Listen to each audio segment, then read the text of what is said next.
Hello everyone, welcome back to my channel. I hope आप सभी बहुत अच्छे होंगे। So RRB PO and RRB clerk के एग्ज़ाम्स जैसे कि आप सबको पता होगा, एज़ पर आईबीपीएस कैलेंडर अगस्त से स्टार्ट हो जाएंगे। तो रफली अराउंड आपके पास 6 मंथ्स है प्रिपरेशन करने के लिए, जो कि मेरी मानो अगर आप अच्छे से मेहनत करते हो तो ये आप लोग के लिए सफिशिएंट है ये एग्ज़ाम क्लियर करने के लिए।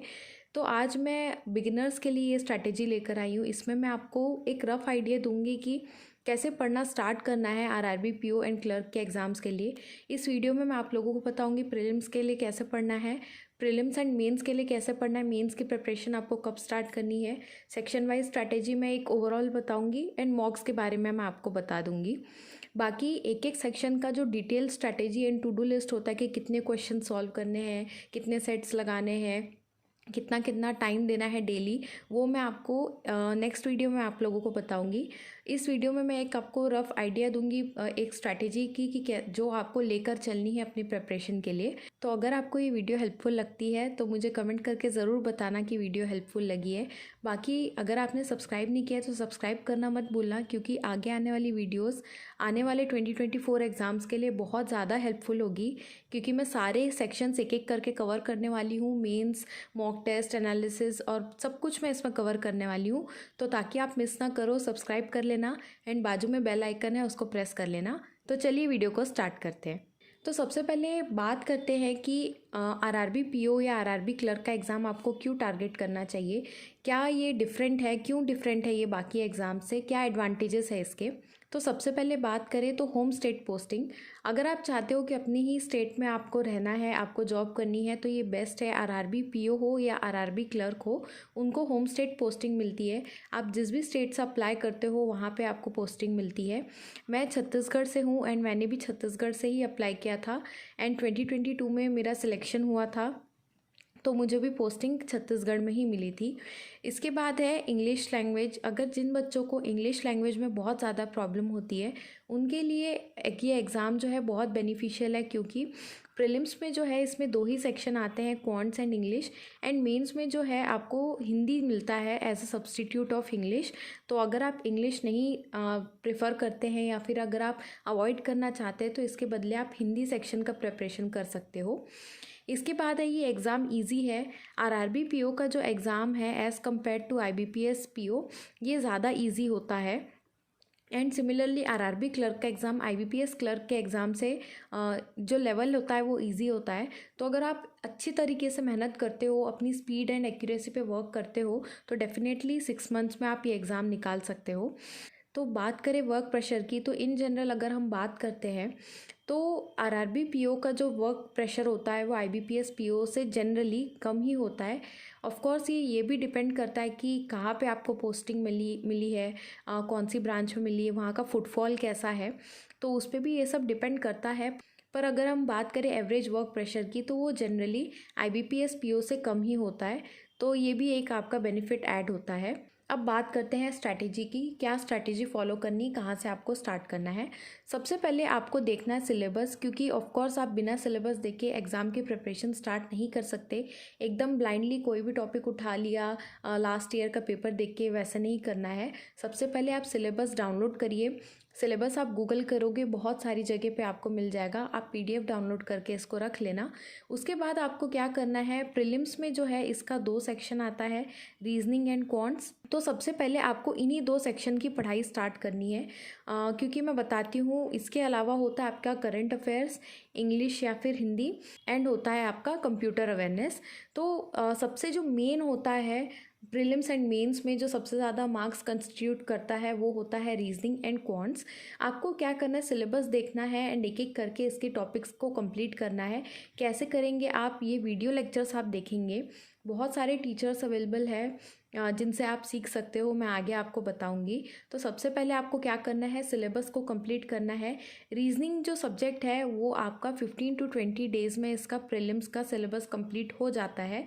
एंड क्वांट्स जो है आपका 1 मंथ लगता है, एंड हो सकता है 1 to 2 मंथ्स भी लग सकता है इसका सिलेबस कंप्लीट होने के लिए।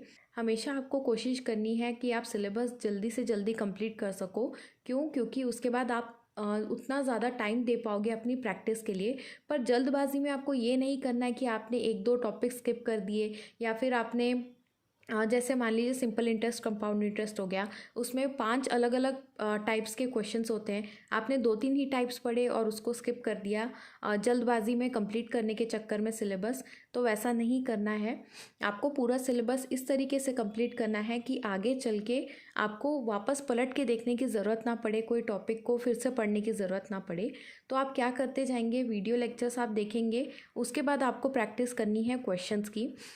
ये कहाँ से आप कर सकते हो, आप क्विज़ेस लगा सकते हो, मॉक टेस्ट दे सकते हो, बुक्स आती हैं, ऑनलाइन पीडीएफ्स आती है। आगे मैं आपको वीडियो में वो भी बताऊंगी। एक चीज़ मैं यहाँ आपको बोलना चाहूँगी, जैसे आपने सिलेबस डाउनलोड कर लिया एंड उसके बाद एक होता है कि आपको पैटर्न देखना होता है एग्ज़ाम का कि कैसे पैटर्न आता है एग्ज़ाम में। तो उसके लिए आप क्या कर सकते हो, आप मेमोरी बेस्ड क्वेश्चन पेपर्स को डाउनलोड कर सकते हो। आप मेमोरी बेस्ड क्वेश्चन पेपर्स को आप डाउनलोड करना एंड साथ में आप सिलेबस रखना। उसके बाद एक एक करके देखते जाना। जैसे मान लीजिए आपने रीजनिंग का सिलेबस उठाया, रीजनिंग में आता है पजल्स आती है, सीटिंग अरेंजमेंट आता है, ब्लड रिलेशन आता है। तो आप मेमोरी बेस्ड क्वेश्चन पेपर में रीजनिंग का सेक्शन देखेंगे, फिर आप देखना ब्लड रिलेशन के क्वेश्चंस कैसे आते हैं, पजल्स एंड सीटिंग अरेंजमेंट कैसे आते हैं। तो उससे आपको रफ आइडिया होगा कि अच्छा ब्लड रिलेशन में क्या क्वेश्चंस आते हैं, क्या क्या होता क्या है ब्लड रिलेशन, तो एक बेसिक आइडिया आपको होगा। बाकी एग्ज़ाम का अगर आपको फॉर्मेट देखना है कि जैसे बोलते हैं ना कि एग्ज़ाम जैसा ही आपको इंटरफेस चाहिए, कि पूरा आपको एक एक्सपीरियंस चाहिए कि कैसे आपका एग्ज़ाम होगा, तो उसके लिए सबसे बेस्ट जो होता है वो एक मॉक टेस्ट देना होता है। एक फ्री मॉक टेस्ट है, उसका लिंक मैंने डिस्क्रिप्शन बॉक्स में मेंशन किया है। आरआरबी पीओ का भी मॉक मैंने मेंशन किया है एंड क्लर्क के मॉक का भी मैंने लिंक डिस्क्रिप्शन में मेंशन किया है। तो पहले आप क्लर्क का मॉक देना एंड उसके बाद पीओ का मॉक देना।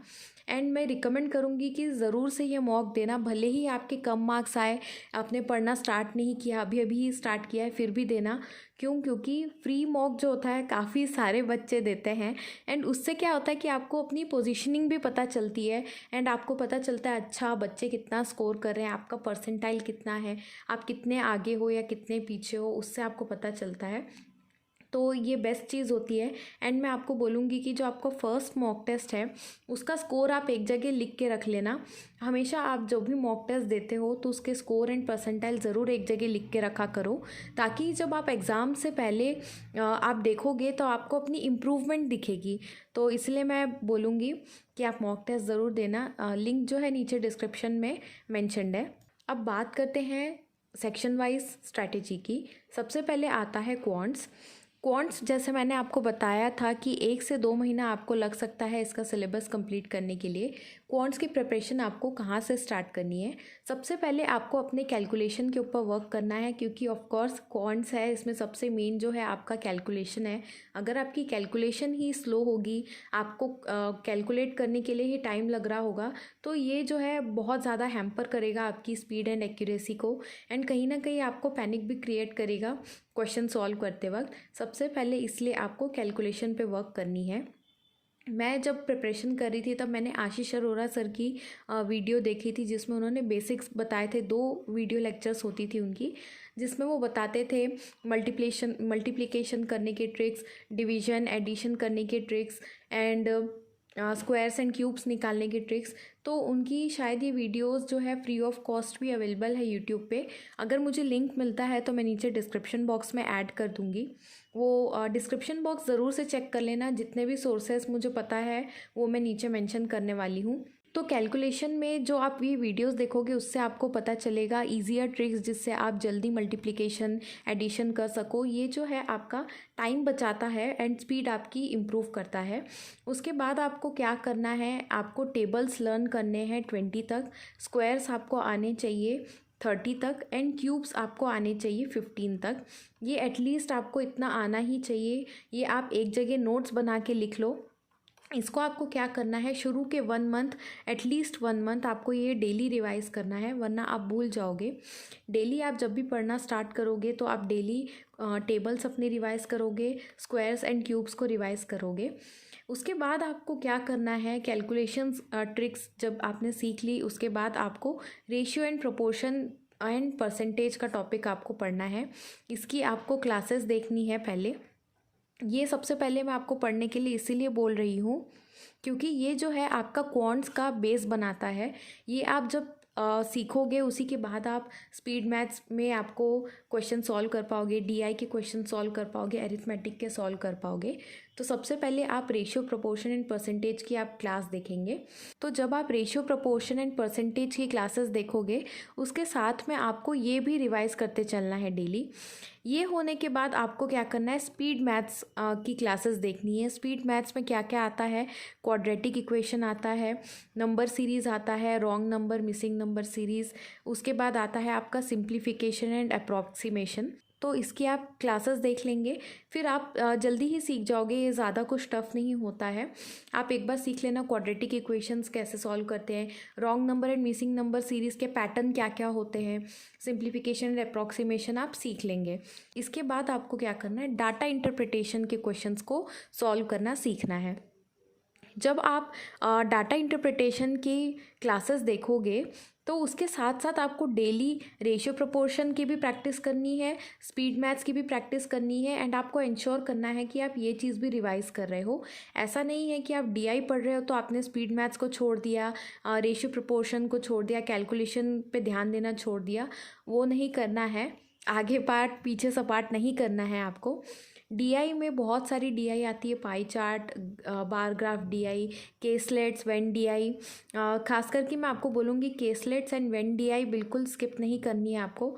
सारे टाइप की डीआई की आप क्लासेस देखेंगे।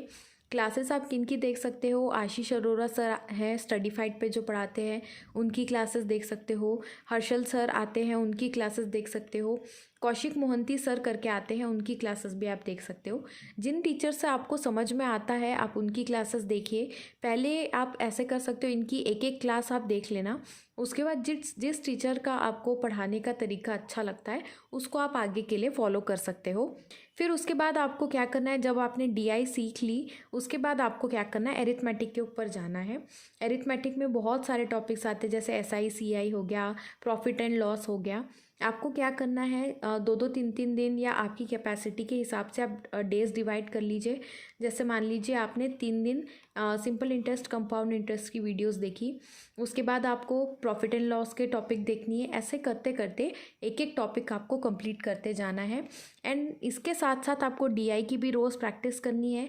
कितनी प्रैक्टिस करनी है मैं आपको आगे बताऊँगी। स्पीड मैथ्स भी आपको डेली लगाना है, एंड आपको अरिथमेटिक के वीडियोस लेक्चर्स भी देखने हैं। ये आप करेंगे 1 से 2 महीने, 1 से 2 महीने में आपका पूरा सिलेबस क्वांट्स का कंप्लीट हो जाएगा।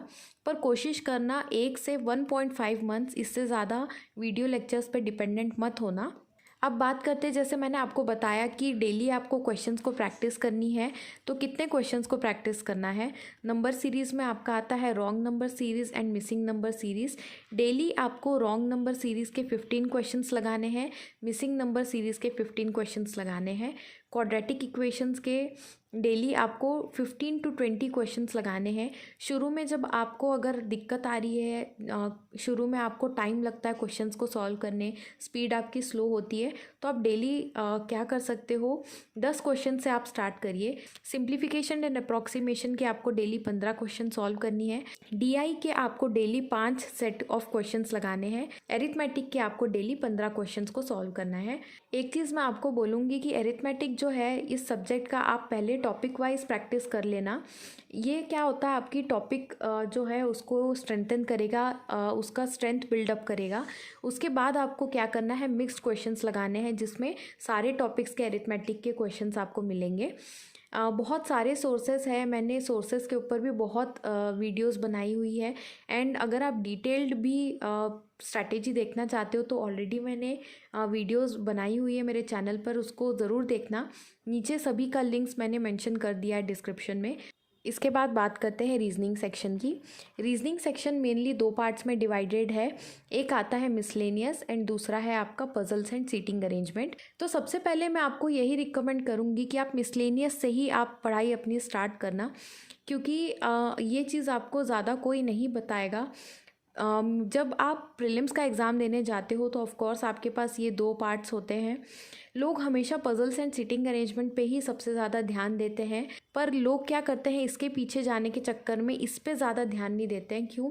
क्योंकि लोगों को लगता है हमने ये क्वेश्चन सीख लिया है एंड हम बना ले रहे हैं टाइम पर, तो इस पे ज़्यादा ध्यान देने की ज़रूरत नहीं है। पर एक बात हमेशा याद रखना, जैसे कि ब्लड रिलेशन हो गया, चाइनीज़ कोडिंग हो गई, अल्फ़ा न्यूमरिक सीरीज़ हो गई, जब तक आप इसमें अपना स्पीड इम्प्रूव नहीं करोगे तब तक आपको इसके लिए उतना टाइम नहीं मिलेगा। मतलब मैं क्या बोलना चाह रही हूँ, जब आप प्रीलिम्स का एग्ज़ाम दोगे तब आपके पास ये 2 टॉपिक्स होंगे। जितना कम आपको टाइम लगेगा मिसलेनियस क्वेश्चंस को सॉल्व करने के लिए, जितनी आपकी यहाँ पर स्पीड रहेगी, उतना ज़्यादा आप टाइम दे पाओगे पजल्स एंड सीटिंग अरेंजमेंट में। तो आपको क्या करना है, हमेशा ध्यान रखना कि मिसलेनियस को अवॉइड नहीं करना है। इसकी अच्छी से प्रैक्टिस करिए एंड इसमें आपकी स्पीड डेवलप करिए कि ताकि आप इसको जल्दी से सॉल्व कर सको। तो इसकी क्या करनी है, आपको 15 दिन में ही आपको सिलेबस कंप्लीट करना है। आपको वीडियो लेक्चर्स देखने हैं। अंकुश लांबा सर है जो पढ़ाते हैं, वर्चुअस एक चैनल है, वहाँ से आप पढ़ सकते हो। सौरभ सर है जो अड्डा पे पढ़ाते हैं। ये तीनों टीचर्स काफ़ी अच्छा पढ़ाते हैं, इनकी आप वीडियोस देख सकते हो। 15 दिन में आपको क्या करना है, एक एक टॉपिक कंप्लीट करना है।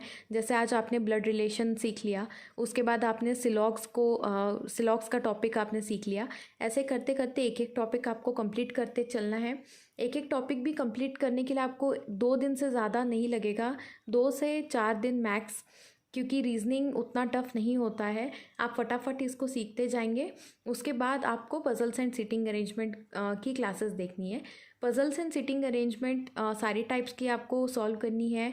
रैंकिंग बेस्ड, ईयर बेस्ड, जितनी भी आती है सब आपको सॉल्व करना है।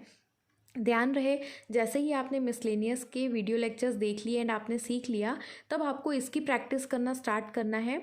इसके साथ साथ फिर आप पजल्स एंड सिटिंग अरेंजमेंट की वीडियोस देखेंगे।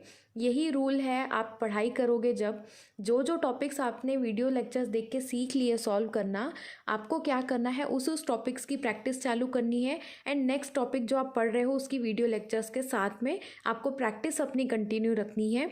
ये नहीं है कि आप नया टॉपिक पढ़ रहे हो, आप उसी को पढ़ रहे हो एंड पीछे के टॉपिक्स की आपने प्रैक्टिस छोड़ दी है। इसका भी जो डेली टारगेट है मैं नेक्स्ट वीडियो में आप लोगों को बताऊंगी कि कितने कितने क्वेश्चंस को आपको सॉल्व करना है। अभी मैं आपको बता देती हूँ कि मिसलेनियस क्वेश्चंस है उसके आपको डेली 5 सेट लगाने हैं। 5 सेट ब्लड रिलेशन के, 5 सेट सिलॉक्स के, ऐसे। And puzzles and seating arrangement भी आपको 5 सेट डेली क्वेश्चंस को सॉल्व करना है। अब बात करते हैं करंट अफेयर्स की। तो करंट अफेयर्स जो है आपका मेंस का पार्ट है। जैसे कि मैंने आपको बताया था, प्रीलिम्स एंड मेंस भी आपको साथ में लेकर चलना है। तो मेंस में आता है आपका करंट अफेयर्स। करंट अफेयर्स मैं आपको बोलूँगी कि आप मार्च से पढ़ना स्टार्ट करिए। अभी फेब में आप ज़्यादा दिन बचे नहीं हैं, तो आप फेबररी में क्या करिए, आप सिर्फ अपने रीजनिंग एंड क्वांट्स, अगर आप इंग्लिश सेक्शन देंगे या फिर हिंदी सेक्शन देंगे तो इन्हीं तीनों पे आप ज़्यादा ध्यान दीजिए। मार्च से आपको क्या करना है, करंट अफेयर्स पढ़ना स्टार्ट करना है। तो एक चीज़ कोशिश करना कि माइंड में बिठा लेना कि अभी फेबररी का टाइम है जिसमें मैं ये तीनों सेक्शन को ज़्यादा टाइम दे सकता हूँ, क्योंकि मार्च से मेरे पास फिर करंट अफेयर्स पढ़ना है, तो एक एक्स्ट्रा सब्जेक्ट है जिसको मुझे टाइम देना है। मार्च से आपको क्या करना है, डेली करंट अफेयर्स आपको पढ़ने हैं, वीकली उसका रिवीजन करना है। अगर आप रिवीजन नहीं करोगे तो आप करंट अफेयर्स भूल जाओगे। कितने महीने का पढ़ना है, 6 महीने का पढ़ना है। मार्च टू अगस्त आप पढ़ेंगे। सितंबर के लास्ट वीक से आपका मेंस जो है स्टार्ट हो जाएगा। उसके बाद है आपको 2 सोर्स हमेशा फॉलो करना है, एक वीडियो सोर्स एंड एक पीडीएफ सोर्स। वीडियो सोर्स आप आशीष गौतम सर हैं वो पढ़ाते हैं, उनकी वीडियो देख सकते हो। कपिल काटपाल सर पढ़ाते हैं, उनकी वीडियोस आप देख सकते हो। उसके बाद अफेयर्स क्लाउड है, उसकी वीडियोस देख सकते हो। आगे मैं करंट अफेयर्स पे भी डिटेल वीडियो बनाऊंगी मार्च आने से पहले ही। अब बात करते हैं कंप्यूटर अवेयरनेस की। कंप्यूटर अवेयरनेस आपका बाकी कोई एग्ज़ाम में नहीं आता है, सिर्फ आरआरबी के ही एग्ज़ाम्स में आता है। इसके लिए आपको ज़्यादा टेंशन लेने की ज़रूरत नहीं है, क्योंकि ये एक इजी सब्जेक्ट है। अगर आप इसको सिर्फ 1 महीना भी देते हो तो सफिशिएंट है। 1 महीना आप अच्छे से पढ़ते हो तो। इसमें भी 2 सोर्सेस आपको फॉलो करना है, वीडियो एंड पीडीएफ। 1 मंथ जैसे मैंने बताया आपको सफिशिएंट है। इसके लिए मैं आपको बोलूँगी कि अभी मत पढ़िए। आपका जब प्रीलिम्स का एग्ज़ाम हो जाएगा उसके बाद आपको कंप्यूटर अवेयरनेस पढ़ना है। तो मैं उसकी वीडियो ऑलरेडी मैंने अपने चैनल पर अपलोड की है, जिसमें मैंने डिटेल में सारे सोर्सेज बताए हुए हैं, वीडियो सोर्स, पीडीएफ सोर्स। तो वो वीडियो ज़रूर जाकर देखना। बाकी अभी तो इसकी टेंशन लेने की ज़रूरत नहीं है। कंप्यूटर अवेयरनेस की फिर से मैं स्ट्रैटेजी अपडेटेड लेकर आऊँगी। अब बात करते हैं हिंदी सब्जेक्ट की। अगर आप इंग्लिश नहीं ऑप्ट कर रहे, हिंदी ऑप्ट कर रहे हैं, तो आप ये गलतफहमी में मत रहना कि हिंदी कुछ ज़्यादा ही इजी आएगी एंड बोलचाल वाली हिंदी तो हमारी अच्छी है तो हम इसको अच्छे स्कोर कर लेंगे, तो ऐसा नहीं है। ऑब्वियसली ये मेंस के एग्ज़ाम में आता है तो उतना ज़्यादा इजी भी नहीं आएगा। हिंदी की एक बहुत ही अच्छी स्ट्रैटेजी मैंने ऑलरेडी अपने चैनल पर अपलोड की थी, तो उसमें भी मैंने बहुत अच्छे अच्छे सोर्सेज बताए थे, तो वो वीडियो भी आप देख सकते हो। बाकी हिंदी में आपको डेली रीडिंग करनी है। क्या रीड करना है आपको? डेली आर्टिकल्स रीड करना है। न्यूज़पेपर अगर आप रीड कर सकते हो तो न्यूज़पेपर करिए, या फिर आप एडिटोरियल डेली रीड कर सकते हो। ये तीनों में से कोई भी एक चीज़ आप डेली रीड कर सकते हो। एडिटोरियल अगर आप पढ़ रहे हो तो डेली आपको एटलीस्ट 2 एडिटोरियल आपको पढ़नी है। बाकी एक चीज़ मैं आपको बोलूँगी, इसका जो है एक बार मेमोरी बेस्ड पेपर आप देख लेना एंड एक बार आप सिलेबस इसका भी प्रिंट आउट करके निकाल लेना। तो आपको पहले क्या करना है, आप डेली रीडिंग तो करेंगे ही, साथ में आपको वीडियो लेक्चर्स देखनी है एक एक टॉपिक की। तो हिंदी में आप जब डेली रीडिंग करेंगे उसके साथ साथ आपको क्या करना है, इसमें भी आपको एक एक टॉपिक कंप्लीट करते चलना है। सिलेबस में आप देखेंगे एंड उसके हिसाब से एक एक टॉपिक आप कंप्लीट करते जाएंगे। वीडियो लेक्चर्स आप देख सकते हो। वीडियो लेक्चर्स का ज़्यादा सोर्स मुझे पता नहीं, पर एक सोर्स मुझे पता है हिंदी का, लर्निंग कैप्सूल करके, मैंने जैसे क्वांट्स के लिए बताया था वही सर का हिंदी के भी लेक्चर्स उन्होंने यूट्यूब पे फ्री ऑफ कॉस्ट बताए हुए हैं, तो आप वहाँ पे भी जाकर देख सकते हो। उसके बाद आपको उनकी क्विज़ेज़ लगानी है एंड उसके बाद आप सेक्शनल टेस्ट भी दे सकते हो हिंदी का। इसके अलावा मैंने एक बहुत ही अच्छा सोर्स पहले भी पिछली वीडियो में भी मैंने मेंशन किया था, वो है पेड टेलीग्राम पीडीएफ। उस पीडीएफ में आपको उस टेलीग्राम चैनल को आप एक बार ज्वाइन करके ज़रूर देखना। वो टेलीग्राम चैनल जब मैंने लास्ट टाइम मेंशन किया था अपनी वीडियो में, तो काफ़ी स्टूडेंट्स का मुझे मैसेज आया था कि बहुत हेल्प हुई है, क्योंकि उस चैनल में जो है आपको मिलेगा, तो वो जो सर है उसमें क्विजेस कंडक्ट कराते हैं वो टेलीग्राम चैनल में डेली बेसिस पे। वहाँ पे मैंने जैसे आपको बताया था कि अभी की आर्टिकल्स, न्यूज़पेपर्स, एडिटोरियल वगैरह भी आप पढ़ते रहना डेली, तो वहाँ पे वो ये भी प्रोवाइड करते हैं आर्टिकल्स वगैरह पढ़ने के लिए। इसके अलावा वो एक पीडीएफ भी रेगुलर बेसिस पे प्रोवाइड कराते हैं। आप एक बार वो टेलीग्राम चैनल ज़रूर ज्वाइन करना। वो पेड टेलीग्राम चैनल है, हालांकि उसका जो कॉस्ट है वो अराउंड 99 या 80 टू 99 रुपीज़ के बीच में ही है, ज़्यादा कुछ कॉस्टली नहीं है। तो इतना अगर आप मॉक टेस्ट पे 600-700 लगा रहे हो तो इतना तो अफोर्ड कर ही लोगे आप, बाकी क्योंकि कंटेंट बहुत वर्दी है इसका। इसके अलावा मैंने बताया था मेमोरी बेस्ड क्वेश्चन पेपर्स भी आप एक बार सॉल्व कर लेना। अब चलते हैं हमारे लास्ट सेक्शन की ओर, वो है इंग्लिश। अगर आप हिंदी नहीं देना चाहते सेक्शन, इंग्लिश सेक्शन को ही कंटिन्यू करना चाहते तो भी कोई दिक्कत नहीं है। आपको डेली रीडिंग करनी है, आपको डेली एडिटोरियल पढ़ना है। इंग्लिश जो है बैंक एग्ज़ाम्स में उतना ज़्यादा हार्ड नहीं आता है एंड इसका जो बेस है वो आपका रीडिंग के अराउंड ही होता है। जितना ज़्यादा आप रीडिंग करोगे उतना ज़्यादा आपका इंग्लिश स्ट्रॉन्ग होगा। तो डेली आपको एडिटोरियल पढ़ना है एटलीस्ट 2। उसके बाद आपको रीडिंग कम्प्रीहेंशन को डेली 2 सेट सॉल्व करने हैं। ये 2 सेट सॉल्व करने के लिए मैं आपको इसलिए बोल रही हूँ क्योंकि आरसी अगर आप डेली सॉल्व करें तो आपका आरसी अच्छा होगा ही, बाकी ये आपकी रीडिंग में भी आपकी हेल्प करेगा, बाकी क्वेश्चंस के लिए भी आपको बहुत हेल्प करेगा। आप वीडियोस देख सकते हो इंग्लिश के लिए। एक बहुत ही अच्छी टीचर हैं निमिषा बंसल मैम, जिनका पेड प्लेटफॉर्म में भी उनकी वीडियोस चलती हैं एंड उनकी फ्री वीडियोस भी है यूट्यूब चैनल पे। उनका एक क्लास चलता है परफेक्शन क्लास, आप में से बहुत लोगों ने सुना होगा, तो आप वो वीडियोस भी देख सकते हो। अभी आपके पास एम्पल अमाउंट ऑफ टाइम है वीडियोस देखने के लिए, तो आप अभी वीडियोस मैं रिकमेंड करूँगी उनकी देखिए। रोज़ नहीं देख पाते हो, अगर टाइम नहीं निकाल पाते हो तो एटलीस्ट ऑल्टरनेट डेज़ पे आपको देना है। मेमोरी बेस्ड क्वेश्चन पेपर्स आपको सॉल्व करने हैं। सेक्शनल टेस्ट आपको इंग्लिश का देना है जब आपका एटलीस्ट 90% ऑफ सिलेबस कंप्लीट हो गया तब। एंड क्विजेस आपको देने हैं, क्योंकि इंग्लिश काफ़ी बच्चों का वीक होता है, तो मैं आपको बोलूँगी जैसे एरर डिटेक्शन हो गया, उसके बाद क्लोज टेस्ट हो गया, ऐसे सारे टॉपिक्स के आप क्विजेस दीजिए। एटलीस्ट 2 सेट आप डेली लगाइए। इसके अलावा एक चीज़ मैं यहाँ मेंशन करना भूल गई हूँ, वो है ग्रामर रूल्स। ग्रामर रूल्स आप अभी पढ़िए, पूरे रूल्स पढ़िए। 120 रूल्स ऑफ ग्रामर करके बुक आती है, निमिषा मैम की ही बुक है वो। उसको आप पढ़िए। डेली आप 5 to 10 रूल्स पढ़ सकते हो। उनकी क्लास भी है। बहुत सारे टीचर्स हैं, तरुण सर करके भी एक हैं, वो भी पढ़ाते हैं इंग्लिश। तो पहले आप ग्रामर रूल्स के ऊपर आप वीडियो देख के ये बुक से आप पढ़ सकते हो। इसका PDF मेरे टेलीग्राम चैनल पर आपको मिल जाएगा, आप वहाँ से भी उसको पढ़ सकते हो। अब लास्ट ऑफ ऑल हम बात करते हैं मॉक टेस्ट की। मॉक टेस्ट आपको कब से देना स्टार्ट करना है? अभी मैं बात कर रही हूँ फ़िलहाल प्रीलिम्स की। तो आपको मॉक टेस्ट तब देना है जब आपका 85% ऑफ सिलेबस एटलीस्ट कंप्लीट हो गया है तब। शुरू में मैंने जो मॉक टेस्ट आपको देने बोला था वो आपको एग्ज़ाम पैटर्न, आपको एक आइडिया देने के लिए मैंने बोला था। अब आपका 85% सिलेबस कंप्लीट हो गया है, तो अब आपको क्या करना है मैंने बताया था। पढ़ने के बाद आपको जो मेन चीज़ जिस पे ध्यान देनी होती है वो है प्रैक्टिस। ये प्रैक्टिस आप किस फॉर्म में करते हो?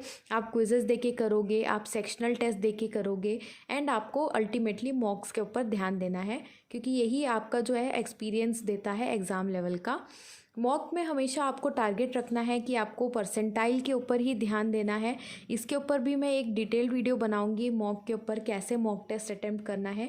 बाकी आरआरबी पीओ का एंड आरआरबी क्लर्क के मॉक की स्ट्रैटेजी पे भी मैंने एक वीडियो बनाया है, जिसमें मैंने बताया कि कैसे आपको टाइम डिवाइड करना है। वो वीडियो आपने नहीं देखा तो आप ज़रूर जाकर देखना। तो शुरू में आप डेली वीक में एक मॉक दीजिए जब आपका 85% सिलेबस कंप्लीट हुआ है तब। ये फ्रीक्वेंसी को आप जैसे जैसे आपका सिलेबस कंप्लीट हो जाएगा उसके बाद आपको इंक्रीज़ करते हुए चलना है। तो ये थी वीडियो जिसमें मैंने आपको बताया आरआरबी पीओ एंड क्लर्क की स्ट्रैटेजी।